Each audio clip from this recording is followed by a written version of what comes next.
¿Qué tal amigos? ¿Cómo están? Ya estamos otra vez con más información. Soy Eduardo Durán y te agradezco que nos acompañes en esta nueva información. También te agradezco ese buen like que nos dejas, ya que esto nos ayuda a llevarle esta información a cada vez más mexicanos. Es martes 27 de febrero del 2024. Y vámonos con la información, vamos a ver qué es lo que está sucediendo. Y es que, como dice el presidente, y lo dice bien, hay niveles, hay nivelitos. Cuando se trata de candidatas, hay niveles. Y es que el día de hoy Claudia Sheinbaum estuvo en el programa de Ciro Gómez Leiva concediendo una entrevista. Recordemos que Claudia Sheinbaum desde el día de ayer ha estado dando entrevistas. En especial empezó con Juan Becerra de Grupo Fórmula, después siguió con Denise Merker y ahora está con Ciro Gómez Leiva. ¿Por qué hablamos de esto? Claudia Sheinbaum no había dado ninguna entrevista, muy diferente a lo que hace Xóchitl Gálvez. Sabemos que Xóchitl Gálvez tiene que por lo menos una vez a la semana pasar por todos estos foros, pues para que la intenten inflar, para que la intenten subir en las encuestas, pero pues sabemos que no le funciona. Claudia Sheinbaum no necesita de esto, pero bueno, esta vez Claudia Sheinbaum dijo, voy a ir y les voy a subir el rating. Y es que fíjense, hay niveles, porque incluso hasta Grupo Fórmula lo demuestra en lo que publica en sus redes sociales. Y esto es lo que publicó Grupo Fórmula. Dice así: bienvenidos al diálogo. Grupo Fórmula se vistió de manteles largos con la asistencia de la candidata por Morena a la presidencia de México, Claudia Sheinbaum, al foro de por la mañana con Ciro Gómez Leiva. Así fue el detrás de cámara. Esto es lo que escribió Grupo Fórmula. Fíjense. Grupo Fórmula se vistió de manteles largos con la asistencia de Claudia Sheinbaum. Vaya, ellos saben que es un lujo de candidata.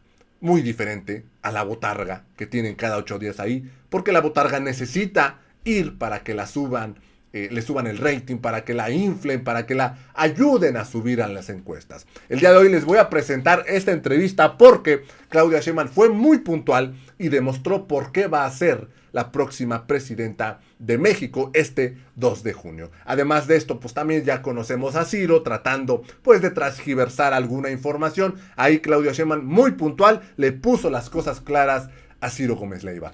Y vámonos a ver esta entrevista porque la verdad es que es imperdible. Excelente respuestas de Claudia Sheinbaum. Vamos rápidamente a escuchar. Qué gusto, gracias por estar con nosotros. Sí. Tenemos a Claudia Sheinbaum. Gracias a todos. Bienvenida, Claudia. Candidata presidencial y a partir del viernes candidata en campaña. Bienvenida, Claudia. Gracias. Y antes que nada, una opinión tuya sobre el episodio de Arturo Saldívar de la semana pasada. Y Arturo Saldívar sigue siendo un personaje, una persona importante en tu equipo. Sí, claro que sí, por supuesto. Sí. Es un constitucionalista, una gran persona además de todo. Fíjense que en el gabinete de seguridad del gobierno de la ciudad estaba la fiscal general de justicia, y 2 veces a la semana iba el presidente del Tribunal Superior de Justicia. Magistrado. Yo soy una convencida de la autonomía del Poder Judicial, de la Fiscalía, pero eso no quiere decir que no haya coordinación. Y yo conozco al ministro Saldívar y no es alguien que le digan qué hacer. Pero eso no quiere decir que para pacificar el país o la ciudad, pues no requieras la coordinación con la Suprema Corte o con el Poder Judicial de la Ciudad de México. Es indispensable. No puede ser que el Poder Judicial diga, eso no me toca. La seguridad en el país depende de todos y de todas, y particularmente de la coordinación entre las instancias. Entonces lo que había, pues era una coordinación donde entiendo que una persona es probable que pueda salir que es un delincuente, pues se habla y se dice, bueno, ¿qué posibilidades hay de que salga realmente o no? Yo creo que a eso se refiere. Entonces la coordinación es fundamental. Pero firme Arturo Saldívar. Firme Arturo Saldívar. Porque no faltó la columna la semana pasada. Se tambalea Arturo Saldívar en el equipo de Claudia Sheinbaum. Estoy contenta de que esté firme en tu equipo. ¿Tú crees que haya ministros de la Suprema Corte corruptos? Sí, sí lo creo. ¿Corruptos? Sí. Lainez, Pérez Dayán, no voy a decir nombres, pero lo que pero sí crees que son corruptos. ¿Qué es corrupción?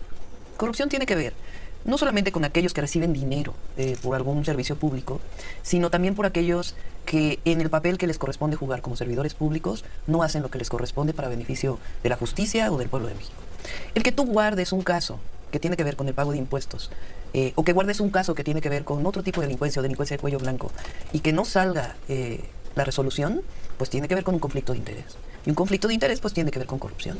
Entonces yo sí creo que la Suprema Corte requiere legitimidad, y la legitimidad se construye a partir del trabajo que se realiza en beneficio de la justicia. Y creo que hoy hay muchos casos que muestran que no es así. tal cual. Muchos casos. Sí. Mencionabas uno. Me imagino. Y otros el casos del ministro Aguilar y el caso de los impuestos que al parecer debe Ricardo Salinas Pliego. Entre esos y otros casos también, de impuestos u otros temas. Mira, por ejemplo, a mí me tocó algunos casos de la ciudad, en donde, fíjate, en la ciudad, la Constitución de la ciudad estableció una sala especial en el Tribunal Superior de Justicia para ver asuntos constitucionales de la ciudad. Y en algunos casos la Suprema Corte resolvió independientemente de que la Constitución de la ciudad pide que primero se vean en una sala. ¿Por qué? Pues porque había asuntos políticos vinculados, en donde se tomaba una decisión política y no una decisión a partir de una visión de justicia. Y suscribes, hemos leído tus expresiones, pero suscribes plenamente la elección popular Sí, y de ministros, de jueces y de magistrados, plenamente, Claudia. Yo creo que lo que es importante, más allá de mi opinión, que sí creo que, es decir, la elección tiene que ver con la democracia, con la democratización de un poder. Ahora, yo creo que es muy importante que se debata en México sobre este tema, sobre el tema del Instituto Nacional Electoral, sobre cómo ampliar la democracia en nuestro país. Porque finalmente eso es lo que queremos todas y todos los mexicanos. Podemos estar de acuerdo en una u otra forma, pero lo que no estamos de acuerdo es con el autoritarismo.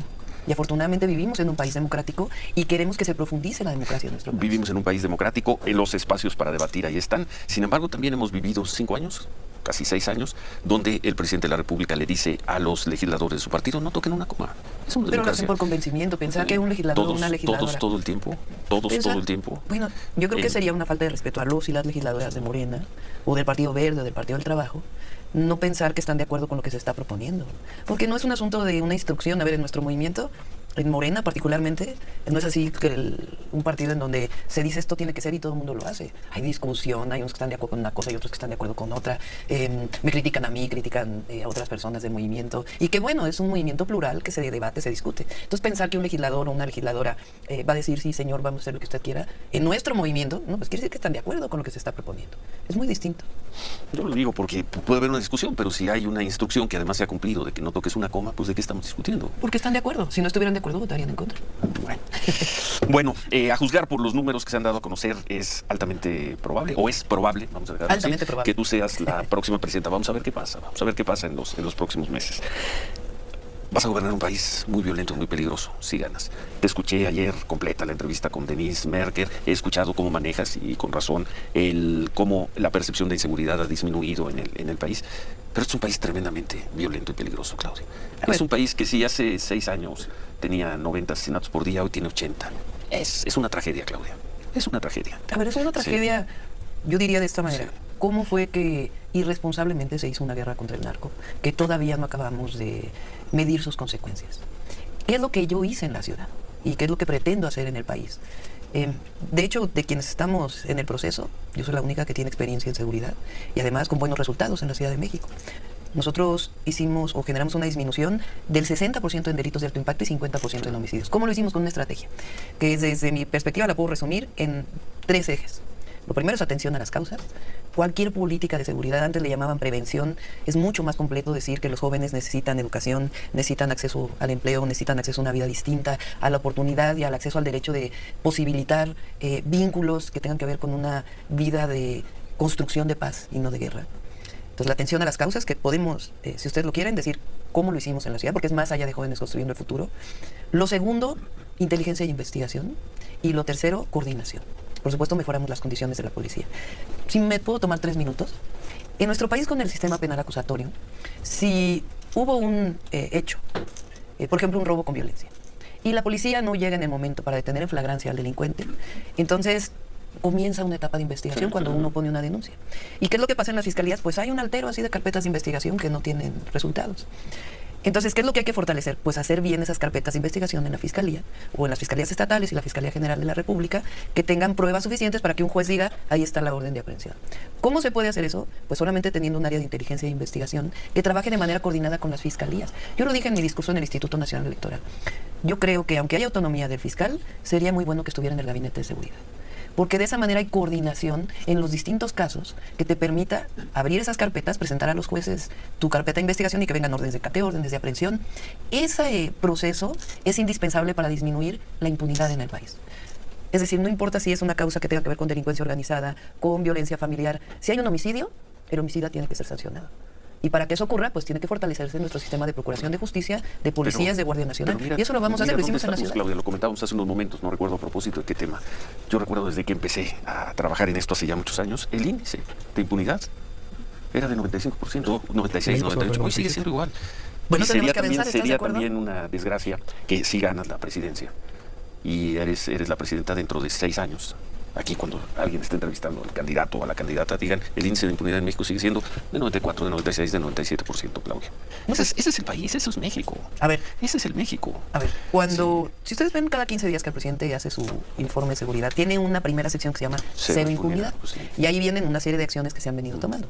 Desde mi perspectiva, hay que fortalecer la atención a las causas y fortalecer también el sistema que te permita disminuir la impunidad. Y en eso es en lo que estamos trabajando, en esa estrategia, y lo vamos a hacer, ya lo hice en la ciudad. Se puede hacer. ¿Cómo está Omar García Harfuch? Bien, no lo veo hace algunas semanas, pero está muy bien. ¿Está contigo? Está conmigo, nos está ayudando en la construcción de la estrategia. ¿Quién es Omar García Harfuch? Después de toda la polémica que se dio hace 6 meses. ¿Quién es? ¿Quién es? ¿Es un buen servidor público? ¿Quién es Omar? ¿O es ese personaje medio siniestro, según algunas personas de Morena? A ver, Omar, trabajamos en el... ¿Quién es Omar García Harfuch para la candidata Claudia Sheinbaum? Pues es un hombre honesto, trabajador, profesional, que conoce muy bien su trabajo, confiable. Mira, yo tuve la fortuna de tener un gran equipo, claro que lo construimos, para poder tener los resultados de seguridad. Por un lado, pues el equipo de gobierno, porque también el equipo de bienestar es importante. La otra, el secretario de Seguridad Ciudadana y la fiscal general de Justicia, que hicieron un trabajo coordinado importantísimo que logró los resultados que tuvimos. Si no hubiera sido por ese equipo, no hubiéramos tenido esos resultados. Y el estar todos los días en el gabinete de seguridad dándole seguimiento. Pero sí está en tu equipo, se mantiene en tu equipo. Se mantiene en Omar, equipo. Omar García Harfuch. Sí. El caso de la seguridad, decías, Claudia, me da la impresión, tú centralizaste de alguna forma la supervisión de los casos importantes y así lo ejecutabas y además creo que puntualizaba ciertas cosas, la fiscal trabajaba Omar García Harfuch, etc. Y los estados de la República hace poquito vino Marcelo Ebrard. Y él es de los muy poquitos, ahora que tú lo dices, que dice, es que en este país nadie investiga nada. Porque no se investiga, y tú creo que coincides en eso, nadie está investigando. Y los estados del país... Bueno, nadie es una palabra fuerte, sí, ¿no? Porque en su mayoría no se investiga. Tendría que investigarse todos los asesinatos, todos los delitos, para que empiece a tomar en serio, alguien empiece a tomar en serio la autoridad. Creo que tú coincides en eso. Y la mayor parte de los gobiernos son de Morena, y pues hacen lo mismo que los del PAN. No, pero a ver, hay que hacer un análisis de estado por estado, si tú quieres. Estado por estado, de dónde han disminuido los delitos. Con todo y que hay problemas aún en Veracruz, disminuyeron los homicidios de una manera impresionante. El caso... Luego no registran muchos. No, el homicidio es muy difícil no registrarlos. Muchos que aparecen en la prensa. Nosotros hacemos un seguimiento. Esa discusión sería muy difícil tenerla, pero un fiscal o una fiscal es muy difícil que no registre un homicidio. Por eso se dice que en homicidios... La semana pasada que se murieron o mataron a cuántas personas. El presidente dijo que 12. 12. Registraron a 2 o a 3. Bueno, en ese caso en particular, sí, pero a ver, hay muchos estados de la República donde hay coordinación con la Federación que han disminuido los delitos. Si no, no tendríamos esta encuesta de percepción. O sea, ¿cómo se explican ustedes? Todos confiamos en el INEGI, ¿no? Sí. Que es una institución autónoma, que hace sus datos, que saca las encuestas. ¿Cómo te explicas que la encuesta nacional de seguridad urbana, que se toma en las principales ciudades del país, la percepción de inseguridad pasó de 76% a 59%? Ahí tenemos el gráfico, lo podemos ver. ¿Cómo te explicas eso si no hubiera mejorado la seguridad? La percepción es la parte más difícil de... Sí, porque puedes cambiar. Ahí está, mira, tienes el dato de 73.7 a 59.1. Y en la Ciudad de México todavía más, ¿eh? A principios del 18 era 98% y es el 53%. ¿Cómo te explicas ese dato si no hubieran bajado los índices? No hay manera. No hay manera de explicártelo. Quiere decir que hay una disminución en los indicadores. Eso no quiere decir que no tengamos que seguir avanzando. Por supuesto que la seguridad sigue siendo en las encuestas el principal problema que la ciudadanía dice que hay que atender y hay que atender. Tenemos que hacer un corte. Vamos a seguir conversando con Claudia Sheinbaum. Nosotros hemos sido insistentes. Entendemos esto que llaman guerra sucia, las críticas entre ustedes, entendemos muchas cosas de las campañas, que gane la mejor. Yo pienso que hay 2 muy buenas personas compitiendo por la presidencia, pero tenemos una preocupación, Claudia. Recorremos el país, hacemos reportajes y vemos zonas del territorio mexicano donde preguntamos, ¿y ahí la gente va a salir a votar en libertad? Ahí van a salir a votar en libertad. En regiones de Guerrero, de Michoacán, aquí tenemos toda una lista. En Marabatío, donde ayer mataron a 2 precandidatos. ¿El de Morena? En verdad, vamos a una fiesta democrática. Te queremos hacer esa pregunta ahora regresando de la pausa. Eso y más. Estamos conversando con Claudia Sheinbaum, quien te hemos visto en otras entrevistas, como dices, ¿inicias campaña en dónde y a qué hora? Ciudad de México, 4 de la tarde, Zócalo de la Ciudad de México. Zócalo de la Ciudad de México. ¿Van a facilitar el transporte, dicen algunos amigos? Sí, pues van a venir de toda la República. Tengo que vengan caminando. Y va a venir también, ahí va a estar Clara Brugada. Ahí va a porque estar dicen que ya no quieres nada con Clara Brugada. No, por favor, eso sí, Clara es compañera desde hace mucho tiempo. Bueno, vamos a hacer una pausa, regresamos con estos temas, 8:56, volvemos. Ciro Gómez Leiva por... Seguimos conversando con Claudia Sheinbaum. Gracias a todas las personas que nos han hecho llegar preguntas para Claudia Sheinbaum. Muchas gracias. Te preguntábamos antes del corte y te hago la pregunta. ¿La gente va a poder votar en libertad con tranquilidad, por quien quiera, por Claudia, por Xochitl, por Morena, por el PRI, por Movimiento Ciudadano, van a poder votar en libertad, en tranquilidad en el suroriente del Estado de México, en los poblados arrasados de Zacatecas, en la Sierra de Guerrero, en la Tierra Caliente de Michoacán, en las zonas duras de Tijuana, y le podemos seguir con 20 o con 30 ejemplos. En esas zonas donde quizás sean cientos de miles. No me refiero al cuidado de los candidatos, de los funcionarios de casillas, me refiero a personas que han sido expulsadas de sus comunidades por los grupos criminales. A ver, ¿cómo van a en la gran votar? mayoría del ¿Con qué país, libertad van a votar esas personas? En la gran mayoría del país va a haber libertad para votar y va a ser pacífico, y aquellos lugares donde son focos rojos. Gran mayoría del país. Sí. Entonces ahí está la estadística. Ahí donde son focos de inseguridad, yo sé que hay no es público, entre el Instituto Nacional Electoral y la Secretaría de Seguridad Pública del Gobierno de México, pues hay una coordinación para fortalecer la vigilancia acercándose a la elección y el día de la elección. Sí, pues con eso esperemos que no haya ningún problema. Yo la verdad estoy confiada en que va a ser una elección pacífica y sí va a ser una fiesta por la educación. Hay regiones en donde eso muy difícilmente va a ocurrir, Claudia. A ver, en el Basta ver la vida, me refiero a vida cotidiana, A ver, pero donde no puedes hacer nada sin... ¿tú consideras que la elección del 2012, después de la guerra contra el narco, sí, donde había más violencia? No había más violencia. Sí, había más no violencia. Había más violencia. No hay un solo dato que diga que había más violencia en el 2012 que hoy. Uno solo. Claro que sí. Lo podemos discutir, lo podemos debatir y revisar a partir de venimos datos. otro día para poder poner eso sobre la mesa. Pero en 2012 hubo una elección, eso sí, llena de compra de votos. Pero no hubo un problema. Y justo estábamos en medio de la guerra contra el narco. ¿Una elección de compra de votos? En el 2012, sí, claro. Pues todos, ¿no te acuerdas de los Monex? Los Monex que no se probó nada. No, claro que se probó. Pero bueno, 2012. Sí, por el INE no se probó nada, pero había muchísimas pruebas, por supuesto. ¿El INE que presidía Leonardo Valdés? No. ¿En el 2012? Lorenzo Córdoba. ¿En el 2012? Sí, era el Instituto Federal Electoral. Pero todavía no era presidente, no era presidente Lorenzo. Bueno, en fin, pero bueno, fue en ese INE. Pero bueno, a ver, había más homicidios. Perdón, del 3 de abril del 14 al 3 de abril del 23. Lorenzo Córdoba. Sí. Pero ese es el INE. Antes INE. hubo 3 años del IFE. Pero fue Leonardo Valdés en esa elección. Bueno, a ver, muy bien, fue Leonardo Valdés, el presidente. De acuerdo. Sí. Y es decir, hablamos de 2012, hablamos de 2018, donde el número de homicidios era mayor. Ahora, pues no tenemos una condición, ¿por qué va a ser distinto al 2012 o al 2018? Ahí en los lugares donde hay problemas, pues tiene que haber una vigilancia. Lo entendemos, la vigilancia. Mi pregunta es, ¿la gente va a poder salir a votar en libertad? Yo tengo muchas dudas. Gente que no puede trabajar, es gente que vive bajo extorsión, es gente a la que se llevan a sus hijas, es gente a la que sacan de sus... A ver, vamos a ver los datos. Es producto de crónicas nuestras, esto no nos los platicamos. Pero yo te voy a traer crónicas del 2018 sí, con Peña y del 2012, en plena guerra contra el narco. Y datos de secuestros, de robos, de extorsiones. O sea, hay que trabajar más en la seguridad, sí hay que trabajar más en la seguridad, pero no tenemos una condición extremadamente distinta. En la mayor parte del país se votará en libertad, nos dices, en la mayor parte del territorio nacional. Por supuesto. Ojalá. Así va a ser. Ojalá, no, porque si no... Así va a ser, pues si no, ¿cómo te explicarías esa gráfica que vimos hace un rato? De la percepción. Bueno, esa gráfica de percepción de inseguridad que ha mejorado en este sexenio sigue marcando que 6 de cada 10 mexicanos. Sí, pero ha disminuido, inseguros. por eso te digo, ¿por qué va a ser diferente?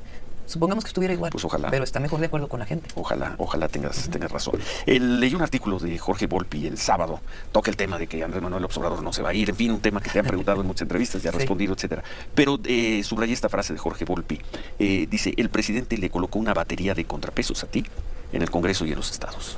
El presidente no se metió para nada en... Pero te está colocando, según el texto de Volpi, una serie de contrapesos con los candidatos al Congreso. A ver, respeto a Volpi, pero no es así. No es así. ¿Cómo se deciden las candidaturas en Morena?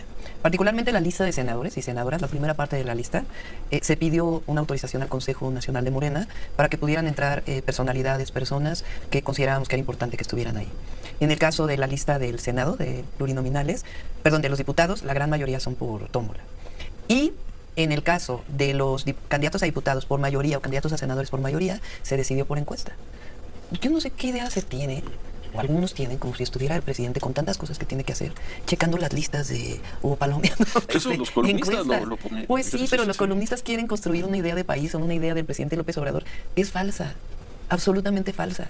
Quien decide es una comisión colectiva, que es la Comisión de Elecciones de Morena, que recibe las encuestas, que revisa si quien salió en las encuestas tiene algún vínculo a partir de información que se le da con algún grupo delictivo y entonces se tacha, si tiene algún problema porque resulta que también se inscribió en otro partido político de candidato, pues no pueden inscribirse en 2 partidos políticos, y a partir de ahí se van tomando las decisiones. No hay esta cosa de un grupo que está ahí metido, palomeando, candidato, no, eso no existe. Bueno, entonces doy por sentado, y cito por segunda y última vez a Volpi, que es desafortunada esta frase suya en la que dice... ¿Por qué pensará Volpi que Andrés Manuel López Obrador o muchos de los columnistas estará gobernando del 24 al 30. ¿Por qué? Déjame leerte la frase para que tú digas que está equivocado. Dice, la única forma de convertirse en una gran presidenta pasa por desterrar más pronto que tarde a quien ya desde ahora ansía controlarla. Jorge Volpi, cité a Volpi, porque sé que esta pregunta te la han hecho 20 veces en entrevistas. Ya he leído los libros de Volpi, lo respeto mucho, pero sí. A ver, ¿qué quieren que yo diga? ¿Por el bien de todos primero los ricos? No lo voy a decir. ¿Qué quieren que yo diga? ¿Que no creo en la prosperidad compartida? No lo voy a decir. ¿Qué quieren que yo diga? Que nuestro movimiento es un movimiento social y que mi candidatura a la presidencia es un asunto individual y que no tiene que ver con un movimiento social que se construyó, pues no lo voy a decir, porque es falso. Nosotros venimos de un movimiento social que se fue construyendo a partir de una serie de principios, que la gran mayoría del pueblo de México cree en ese movimiento y en esos principios. Ahora, a partir del 2024, porque vamos a ganar la presidencia, va a gobernar pues una nueva etapa de lo que llamamos la cuarta transformación. Y tengo el suficiente carácter y... te conocemos, pero nosotros sí te conocemos. Sí, te conocemos, y la gente me conoce, si no, no estaría en el nivel de aceptación que tengo en el país. ¿Te molesta esto? ¿Te molesta esto? No, me da risa. ¿De que te van a estar manipulando? Me da risa, porque, a ver, si no fuera una persona segura de mí misma, pues entonces a lo mejor sí diría, ¿por qué dicen esas cosas de mí? Estoy muy preocupada. No, soy una persona segura de mí misma, estoy muy entusiasmada con el proyecto de nación que estamos construyendo. Estamos hablando desde construir más derechos, educación, salud, que tú me conoces desde que era activista estudiantil y sabes que esa ha sido mi lucha de todo. Bueno, mi lucha no se puede decir, que esa ha sido la lucha en la que no habría ningún problema si algún día pero, invitas a tomar un café al entonces señor López Obrador a Palacio Nacional. Pues él dice que no va a ir porque él va a estar en su casa y sí le creo. Sí. Que él se va a separar. Pero a ver, no tendría nada de malo de platicar con una persona como Andrés Manuel López Obrador. Es terrible, ¿verdad? Es el beso del diablo, ya lo sé, pero desde fíjate, siempre, y no solo contigo, siempre lo Mira, te voy a comentar algo. Cuando yo estudié, uno de los grandes temas, cuando se hablaba de planeación en nuestro país, es que cada sexenio era diferente. Que cómo era posible que no hubiera continuidad de los proyectos cuando había proyectos importantísimos en el país y que llegaba el siguiente presidente y acababa con lo anterior e iniciaba una nueva etapa porque no se quería hablar del presidente anterior. Bueno, ahora hay una gran oportunidad de que haya continuidad en una serie de proyectos estratégicos del país. ¿Cómo no darle continuidad al tren interoceánico? Es uno de los proyectos de mayor visión del presidente de la República. ¿O qué? Entonces lo que quieren que diga es, no le vamos a dar continuidad porque Claudia tiene que romper. Suerte, porque te quedan 3 meses, me imagino que vas a dar muchas entrevistas y te van a seguir preguntando. ¿Pero en verdad vas a decidir tú o te van a estar dando línea desde Palenque? ¿Desde Palenque, no? Placador Chiapas. Pero desde la... Es absurda Bueno, oye, el tema, nada más para puntualizar. También un poco de misoginia. También un poco. Pero se aplicaba hombre con hombre siempre, El que verdaderamente gobierna es Echeverría, no es López Portillo. Y así, ¿no? Bueno. Y es Salinas, no Cedillo. Cedillo metió a la cárcel al hermano Salinas. Se exilió a Salinas y aún así decían que el que gobernaba era Salinas. Bueno. Pues sí. Y si no, pues el peso de la silla ya sabes que es todo, ¿no? Con eso resuelven todas las dudas. Pero bueno. Leonardo Valdés. Por primera vez va a haber una mujer presidenta. No, sí. Y sí va a haber un gobierno con ojos de mujer y con mano de mujer. No, yo no tengo ninguna duda sobre eso. Y ojalá sea para bien. Ojalá sea para bien. Va a ser para bien. Muchas experiencias en el mundo de mujeres virtuosas en el poder. Y algunas desastrosas. Igual que los también. Sí. Por eso, ojalá tengamos una gran presidenta. Así va a ser. Una gran presidenta. Bueno, 2008-2014, Leonardo Valdés ahorita. Perdón, ahí 14-23 Lorenzo Córdoba. Está bien. ¿No? Clara Brugada, esa percepción que vimos escuchando de que no apoyarás tú, tu equipo fuerte nacional, como sí a otras candidatas que parece que lo necesitan en el país, no lo digo porque sean mujeres, sino porque son candidatas electas en sus estados, que no lo apoyarías porque estás cerca de Martí Batres. Y Martí Batres no te las juega a ti. Entonces, por eso lo vas a abandonar. Está buenísimo. ¿No? Eso se llama la historia. Otra, ¿cómo le podemos llamar? No vas a decir política ficción, porque ese tiene autor. Otra historia. Otra de columnistas, exactamente. A ver, con Martín nos conocemos desde el movimiento estudiantil. Él estaba en la prepa, yo estaba en la facultad. Y tenemos muy buena relación y creo que está haciendo un gran trabajo. Con Clara, bueno... ¿Crees que está haciendo un gran trabajo? Sí, está haciendo un buen trabajo. ¿No te parece que...? Bueno, está bien. Perdón, sigue. Acaba de inaugurar mucho de la continuidad que nosotros hicimos, la planta fotovoltaica. Ayer inauguró una unidad habitacional muy importante. O sea, hay un trabajo que se está haciendo, hay que ver ahora sí como dicen los hechos de lo que está haciendo todos los días. Con Clara pues tenemos una gran relación. A ver, gobernamos juntas, por decirlo así, Iztapalapa. En Iztapalapa hicimos el trolebús elevado, el cable bus, el parque Cuitláhuac, y ella hizo las utopías. Y nosotros hicimos López Obrador. No, claro. ¿Tú querías a Omar García Harfuch? Bueno, pues son de esas historias que se cuentan que... Y luego de veras, lee uno a algunos columnistas y dice, bueno, ¿de dónde sacaron esta historia? Con Clara tenemos una excelente relación y va a haber un gran gobierno en la Ciudad de México y en el país y vamos a gobernar de la más. Vamos a ver cómo le va. Claudia, ya que hablabas de tus tiempos de estudiante, yo te recuerdo haber hecho algunas crónicas del movimiento del CEU. ¿Te gusta este país con tantos militares? En las calles, en las obras públicas, en los aeropuertos, en los trenes. ¿Te gusta a ti este país con tantos militares? Tiene un sentido. Sí. Y ahora se habla de varios actividades que tiene la Secretaría de la Defensa Nacional. Fíjate que yo fui de las primeras que incorporé a la Secretaría de la Defensa Nacional, que no al Ejército porque es distinto, en la construcción de hospitales en la ciudad. Les voy a contar una historia. En la época de transición, cuando yo ya había ganado la jefatura de gobierno, fui a la Secretaría de la Defensa Nacional. Y ahí todavía estaba el anterior secretario. Era pues parte de, digamos, el protocolo que se hacía de conocimiento. Y entonces yo le pregunté, oiga, ¿cómo hacen los hospitales militares? Porque yo quería hacer 3 hospitales en la ciudad, que lo hice. Y le pregunté y me dijo, lo hacemos de esta manera. Y dije, oiga, ¿tiene un proyecto ejecutivo que podemos utilizar para Topilejo? Porque es el primero que quiero hacer. Me dijo sí. Y después firmamos un convenio para que ellos construyeran. Y la verdad es que fue más rápido, más barato, nos ayudó mucho. Entonces, por supuesto hay que revisar, pero yo creo que están haciendo una función los ingenieros militares muy importante. Hay que revisar qué, Claudia. Hay que revisar en todos los lugares donde están, evidentemente. En la seguridad, por ejemplo, hay zonas, ahora que la Guardia Nacional se consolide, porque la vamos a consolidar, pero hay zonas en el país que si la Sedena se saliera de ahí, la gente te diría no, por favor. Sí, desde siempre. ¿Te lastimó el comentario del ingeniero Slim sobre la línea 12 la semana pasada? No, he platicado mucho con él. ¿Fue falta de mantenimiento? ¿Te lastimó? No. Más allá de que tenga razón, ¿no? He platicado mucho con él sobre este tema. Él, digamos que piensa que fueron otras las causas.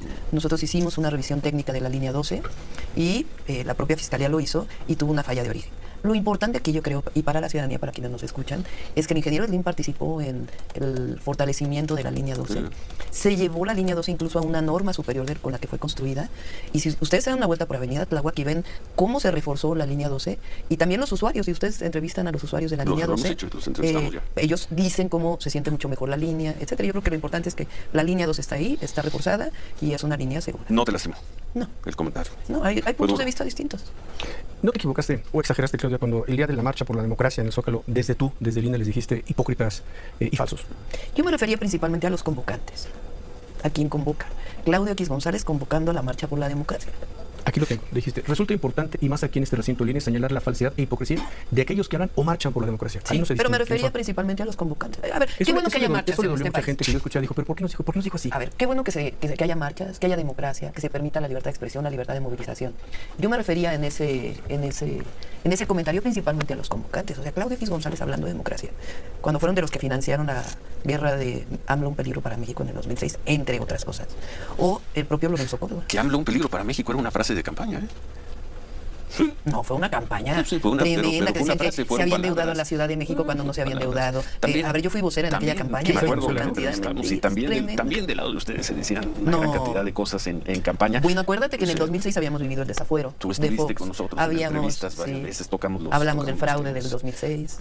¿Tú no lo crees? Nosotros tenemos pruebas de que no es que no lo creas, sigo sin saber. Pero en fin, esa discusión ya es del 2006. Y queremos... Lo importante ahora es lo que viene. Y va a ser una campaña de propuestas muy positiva. Yo voy a... ¿Te ves contenta, Claudia? Estoy contenta porque terminamos los 100 puntos. Bueno, son más de 100 puntos, pero lo construimos en 100 puntos del proyecto de Nación, en donde hubo muchísima participación de un grupo muy plural, en donde entre otros está el ministro Saldívar, Juan Ramón de la Fuente, Rosaura Ruiz, un grupo que fueron más de 200 foros. Y a partir de ahí se construye esta propuesta y la verdad estoy pues muy entusiasmada porque ya sé lo que vamos a hacer desde el primer día. Yo tengo una duda porque lo acaba de decir el ministro Saldívar ahora que estuvo al aire, lo dice Epigmenio Ibarra cada que viene el miércoles, dice, es que las campañas negras de la oposición, es que las campañas de descalificación, es que no se vale. ¿Y si quieren ellos qué, Claudia? ¿Y si quieren hacer esa campaña ustedes qué les Pero hay que denunciarla, ¿no estás de acuerdo? De acuerdo, pero ¿y si ellos quieren que no se vale? Digo, sé que también no se vale, de hecho es ilegal. En la ley electoral no se permite. El INE debería de actuar en consecuencia. Porque aquí vienen dos cosas, Xochitl Gálvez no lo dice, pero las redes sociales son otra cosa y empalman el discurso. Bueno, habría que, no me voy a poner a analizar y hablar personalmente, pero a ver, está establecido en la ley electoral que la guerra sucia no es parte de lo que debería ser el sistema. Claudia, por ejemplo, ¿no? Que ya van creo que en la versión 3625. Te voy a decir una cosa, ya ni me importa, pero sí hay que denunciarlo. Nosotros lo denunciamos ante el INE. Estuvo ahí Fernández Noroña, Sergio Gutiérrez, que son nuestros representantes ante el INE denunciándolo, porque hay que hacerlo. O sea, lo que no puede ser es que digas, ahí está. Ahora, personalmente, digo, la verdad es que dicen una cantidad de mentiras, pero además ya se demostró que son bots, que son troles, que son ¿De qué lado dicen lo mismo sobre ustedes? No es cierto. Lo podemos poner... Ellos, pero eso dicen ellos. No, a ver, porque sí dicen, no dicen, pues para eso están los análisis de las redes sociales, de cómo hay una construcción de cómo están haciendo estas campañas, que no tiene que ver con algo orgánico de ciudadanos, sino que tiene que ver con la contratación de empresas que están provocando estos trending topics. También por eso no tienen más impacto, porque finalmente no es la ciudadanía. Pues lo veremos. Y cada vez hay menos gente en Twitter o en X, precisamente por ya eso. Ya no son benditas. Llegamos pues a las campañas. Mucha suerte, Claudia. Gracias, mucha suerte. Claudia. No sé si tengamos oportunidad de volver a entrevistarte. Ojalá. Sí, a ver, vine porque no había venido, les había prometido que iba a venir. Pero ojalá. Si ganas, probablemente sea la última pero vez vamos a estar que te hablemos de tú. Y yo sí Si me permites, sí quería decir algo sobre ti, porque te lo he dicho en privado, lo quiero decir en público. Antes del inicio de campaña, yo conozco a Xóchitl Gálvez desde hace tiempo, fundamentalmente. Nos conocimos por el Cruz Azul, sufrimos con el Cruz Azul, fuimos al estadio, hemos ido a ver al Cruz Azul, le tengo estima, le tengo cariño, la respeto. Te conozco a ti hace muchos años, también hemos tenido diferencias, discusiones, pero lo quiero decir en público. En el momento en que era importante estar, mi jefe de gobierno y mi jefe de policía estuvieron conmigo. Ustedes dirán que era su obligación, pero en el momento en que, para mí, ciudadano afectado por un hecho de violencia, esperaba que mi autoridad estuviera cerca, estuvieron. Y eso te lo agradecí, te lo he agradecido en privado en más de una ocasión. Te lo quiero agradecer en público a ti y a Omar García Harfuch. Así debe ser. Y desearte la mejor de las suertes, la mejor de las suertes a Xóchitl. Yo creo que son dos muy buenas personas. Yo creo que es un lujo son dos para proyectos. el país que lleguen. Son personas, sí, pero finalmente son personas. Me parece un lujo que lleguen ustedes dos a esta contienda. Mucha suerte y muchas gracias por el apoyo en esos momentos. Tú dirás que era tu obligación, que es lo que tenías que hacer, pero muchas gracias a ti y a Omar García Harfuch. Gracias, Claudia. Suerte. Gracias. Y pues a ver si todo te sale bien, quizá ya no te podamos volver a hablar de tú en un rato. A Peña Nieto le hablamos de usted acá.